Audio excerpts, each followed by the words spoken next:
Hey guys, hope you're all doing well. Now for today's video, I wanted to talk about the Lost World Jurassic Park. Now, after the massive success of the original movie, a sequel was pretty much a no-brainer. In 1993, Jurassic Park became the highest-grossing film ever made, and it took James Cameron's Titanic to finally overthrow it. The film was a breakout hit, and kids would often write letters to Steven Spielberg requesting new animals, like the Stegosaurus, for the next installment. Needless to say, Spielberg was way ahead of them, as he'd already set up a sequel with the cleverly hidden can of dinosaur embryos that Nedry dropped in the first movie. However, as we all know, the film would go another route, and when the decision was made to adapt Site B to the big screen, The Lost World was born.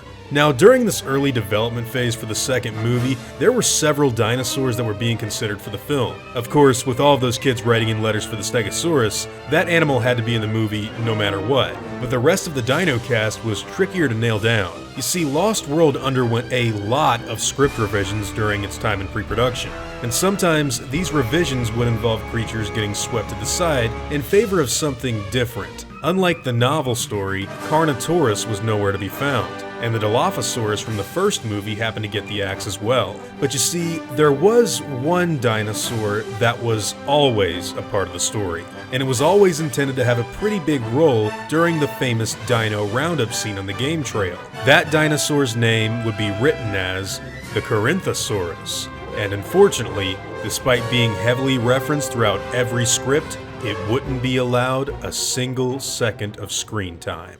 So if you're a dinosaur fan, you're probably already aware of what's going on here, but if not, I'll go ahead and let you in on a little secret. In truth, there's no such thing as a Carinthosaur. That's not the name of any real animal that has ever existed in the fossil record.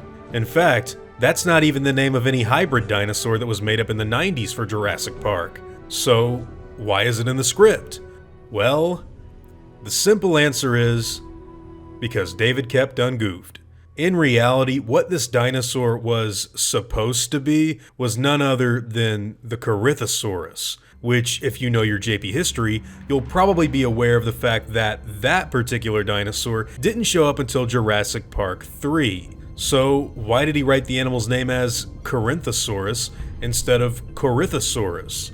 Well, because he made one spelling error and kind of just ran with it. What resulted would be production props getting made for the movie with the incorrect spelling of the dinosaur on some of the InGen hunters' field guides. While it's true that there was misspelled dino names in the original Jurassic Park, like Stegosaurus and Tyrannosaurus, this was definitely a bit more egregious. In the end, the inaccuracy with this particular species got so bad that a character can actually be heard trying to pronounce it on screen. During the game trail sequence, there's a moment where Roland Timbo tries to inform Dieter on a new dinosaur to take down. In the scene, he grabs the field guide and mutters the words, "Dieter, get into the outrigger, you're closing in on it.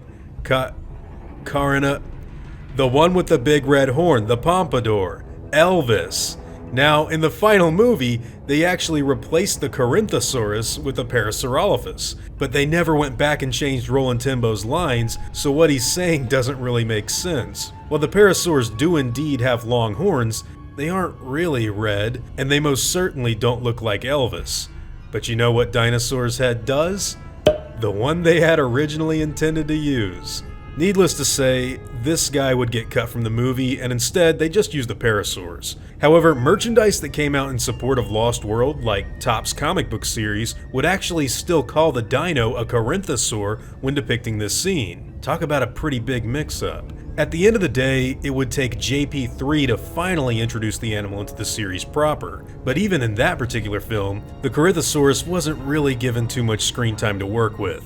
What I find really funny about this whole situation is that it's become something of a Jurassic Park tradition as far as the film series goes. I mean, we've got some pretty dopey spelling in the first movie, and Lost World certainly ended up with the whole Carinthosaurus situation, but even as recently as Fallen Kingdom, the same exact thing went down. Originally in that film, the Sinoceratops was supposed to be called a Pachyrhinosaurus. And yes, there are even relics in the film, just like Roland Timbo's lines, that still call it that. Merchandise for the fifth movie suffered the same fate as the second by having products made with the wrong name too. So this is all just a big reoccurring goof for the Jurassic Park films. But hey, at the very least, it gives us some fun trivia to talk about. I don't necessarily think this is some radical error that's going to undo the very fabric of John Hammond's universe, but it definitely is a pretty noticeable mistake. And that's pretty much why the Carinthosaurus didn't get a chance to appear in The Lost World. Not because of pacing, not because of a deleted scene, and not because they didn't even want to, but because they messed up. Now that I've gone through all of that stuff, I'm curious to hear your thoughts on this whole matter. What do you think about the spelling error that resulted in an animal being changed in the final film? Do you have a big problem with it? Or are you like me and don't think too much about it? I actually like the fact that I can go back to the Jurassic Park movies, identify goofs, and have fun with friends when discussing them. I'll give you another great example. One of my favorite parts of The Lost World is when Ian Malcolm sees the helicopters coming. Look at what end he uses to see out of these binoculars. Now, whatever your own thoughts and opinions happen to be, I'd love to hear them in the comments down below.